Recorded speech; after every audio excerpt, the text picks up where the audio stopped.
So, time to take a look at the main event of the first pay-per-view of 2024. Dricus Du Plessis versus Sean Strickland.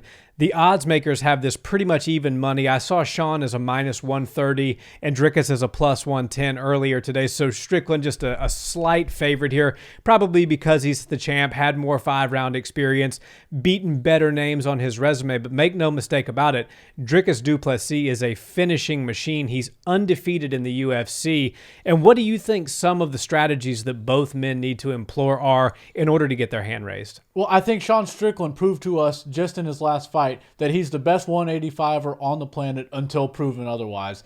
And while I thought that DDP was going to get the rug pulled out from under him when him and Izzy had that back and forth after his last victory over Robert Whittaker, very tough opponent, that, you know, he didn't give the UFC what he wanted because they had this great viral moment and then he said he didn't want to take the title fight. I thought they were going to kick him to the back of the line and make all sorts of different fights basically just to keep him from getting a title fight. But they're doing the right thing and they understand that that fight can happen down the road, especially if DDP is able to get the belt. Then there's even more hype and momentum behind that fight with Izzy. But I really do think that in just 6 fights, DDP has proven to us a lot. He's a very versatile fighter. He's very well-rounded. And for 185, he's got a ton of power. Yeah. I think Sean Strickland really needs to watch out for the overwhelming power and the unorthodoxy of DDP's striking early on in the fight. Of course, like all big men that carry tons of muscle, DDP tends to gas out later in the fight, and he has such an explosive and dynamic style that he's going to put it all out there for the first couple of rounds. And usually it's such a big storm that most people aren't left standing after the first couple of rounds. But if Sean Strickland's able to stick around and deal with that power and deal with that, you know, dynamic striking and unorthodox stuff, I mean, not to throw any shade at DDP, because I am a fan of his, but his striking is not one that you would show to a student of yours and say, this is what you should study and do if you want to be an elite level striker. Not ultra technical. Exactly. I mean, you want to watch ultra technical, watch Izzy versus Sean Strickland. That was a full-blown clinic on Sean Strickland's part, and he looked really good. Of course, there's tons of great strikers at 185, and DDP is proving on stats that he is one of them, but if you watch his X's and O's and just how he gets the job done, you wouldn't exactly lump him into that category. So early prediction, I know we're not even really predicting this thing. If it ends early, DDP is going to likely get his hand raised. If it goes to the judges or goes into the championship rounds, I see Sean Strickland getting his hand raised. Yeah, well, I think one of the main keys to victory for DDP is going to be land that power early and land it often. Yes. Because Sean Strickland, what do we know about him? He's ultra durable,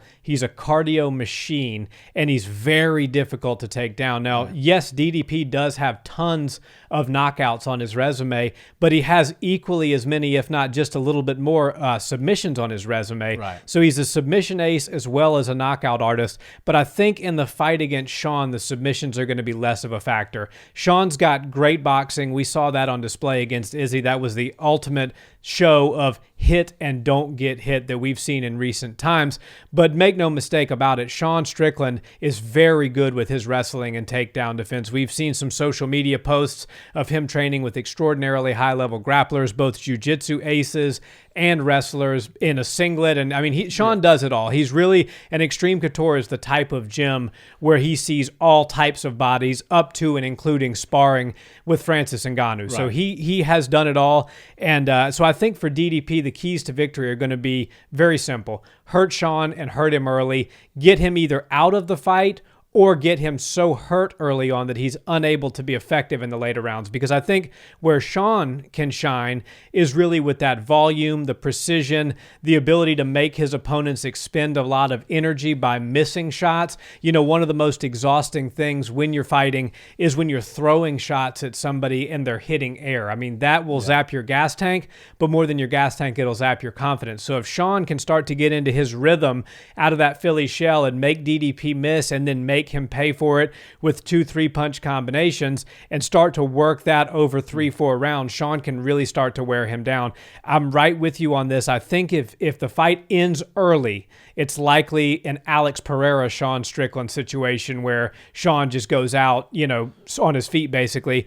And if it goes late, it's probably more along the lines of an Israel Adesanya, Sean Strickland situation, where Sean's able to really showcase how many levels above DDP he is as a technician. Now, we know he doesn't have the same power. We know he doesn't have the same submission skills. But when you're talking about a pure technician standpoint, Sean Strickland is far cleaner and far crisper than DDP. So his keys are going to be to show that to DDP, make him miss and make him pay. Yeah, I agree with you. And Sean Strickland is one of those guys that became the champion, but in the 25 minutes that he was in there with Israel Adesanya, he was realizing himself, man, I actually am the best in the world. Like, I thought, if you talk about maybe in the practice room or when it comes down to the paper, yeah, I deserve a title shot, and who knows, anybody can get their hand raised on any given night. But Sean Strickland was in a flow state that night. Yeah. He was in his rhythm. He was in the zone, if you will. And if he's able to tap into that, I see it being a very long night for DDP. And that's why I kind of feel like DDP needs to continue doing what he does best, which is confuse people with unorthodox striking, throw everything, including the kitchen sink, at Sean Strickland, and just make it ugly, make it disruptive. His timing is weird, and you could go to like block a 2 off of DDP, and you would be doing the right thing, but because he throws it in such a weird way, your timing could be off by a millisecond, and then he ends up landing because you've already gone to put your defense down, or you've gone to counter off of it or something. So that sort of stuff can actually really play into the mental aspect of a fighter's, game plan. And I think if Sean Strickland gets touched by some weird stuff that he's like, man, I had my guard up, I should have blocked that, and it still got through, I think that's the sort of stuff that can break him mentally and give DDP some openings to try to find a way to finish this fight.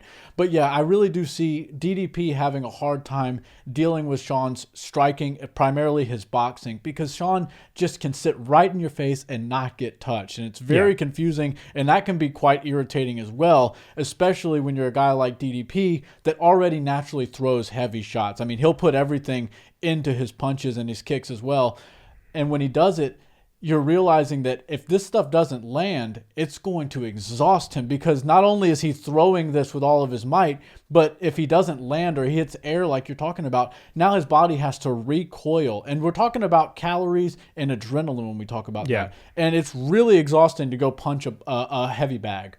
But it's even more exhausting if every third punch you throw, you completely miss. So when you're talking about dealing with your calories and dealing with your gas tank, you have to be wise about that sort of stuff. And Sean Strickland has proven to us that he's a master at it. And not only in his last fight against Izzy did he prove that, but he's done it for years and years. And I mean, he had that layoff, but there was a great UFC career before the layoff. And then, of course, this historical career that's taking place right now. And basically, aside from the Alex Pereira knockout, which would have knocked anybody out, he's looked really damn impressive. And while DDP also looks great, and I'm all for fast tracking, if you will, these top contenders, especially these guys that have something to say, these polarizing figures in the sport. Make no mistake about it, DDP is a polarizing figure. I think even though his strength of schedule in the UFC isn't all that impressive, and basically it's a bunch of a lopsided competition up until Robert Whittaker, he deserves this title shot, and I think this is actually a very interesting fight. I think the odds makers have this right with being like basically almost even money. I can't wait to actually do a full prediction on it, though. Yeah, me either. And one final thing that I think is going to be really important for both guys, and this battle could very well dictate who wins the fight, and that is who dominates the center of the octagon. Now, Sean Strickland is very comfortable with coming forward because he's so good at making you miss. Yeah. So he'll walk you down in the Philly shell, which is typically a bad idea for most people unless you're like Floyd Mayweather or Sean Strickland. Pretty much that's it. And so he's able to, get opponents against the cage. We saw that a lot with Izzy. Izzy fought a lot off the cage when he fought Sean. Also, DDP, we know he's very good on his front foot. When he's coming forward, he's a big, strong, imposing guy. When he's pushing you back as an opponent and you're just shelling up, you're losing at that point, and it's only a matter of time before DDP probably gets you out of there. But the one secret that Tyson Fury showed all of us against Deontay Wilder was when you're in there with a really heavy power puncher, if you make them fight off their back foot, you take away a lot of the threat of that KO. And what we found out in Deontay's case that was shown again just this past weekend when he fought Joseph Parker was that he cannot fight off of his back foot. When he's confident, when he's in his rhythm and he's coming forward against you, that's where you're going to, basically the knockout is inevitable. But when you bully the bully and you make them back up and make them second guess themselves, a whole subset of their skills get completely washed off the table. And I think DDP is very similar to Deontay in a lot of ways. He throws heavy punches. He's got a lot of power behind his shots, but he doesn't throw in the most technical way ever. He's not the most precise striker ever. But God forbid one of his punches land, it's KO for you. And so that's why I think whoever can control the center of the octagon and push their opponent back is going to have a big advantage. That's right. Live by the sword, die by the sword. You're right.